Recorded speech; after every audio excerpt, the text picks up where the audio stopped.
संभाजी ब्रिगेडचे प्रदेशाध्यक्ष प्रवीण गायकवाड यांना काळं फासण्यात आलं। संभाजी ब्रिगेड या नावामुळे छत्रपती संभाजी महाराजांच्या एकेरी उल्लेख होत असल्याचा आरोप यावेळेस करण्यात आला।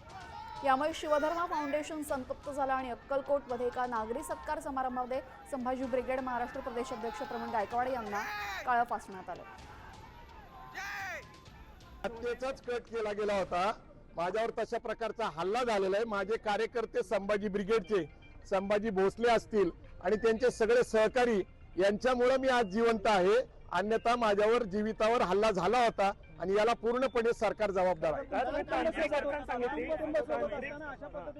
नाही, आता कुटुंब बरोबर असलं काय, गौरी लंकेश तर स्त्रीच होती ना। तर जी विचारधाराची लढाई आहे ती संपूर्णपणे ही समता, बंधुता, न्याय, स्वातंत्र्य आणि मानवतेची लढाई आहे। या देशामधले सगळे धर्म जाती समान आहे आणि त्यांना न्याय मिळाला पाहिजे ही आमची विचारधारा आहे।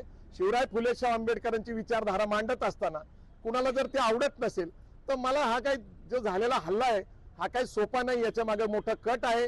सरकारने ते उघड करावं आणि याची संपूर्णपणे जबाबदारी गृहमंत्री आणि मुख्यमंत्र्यांवर येते असं माझं म्हणणं आहे। आता isakal.com आहे देशातील नंबर 1 ची मराठी न्यूज वेबसाईट। प्रत्येक अपडेटसाठी isakal.com ला नक्की भेट द्या।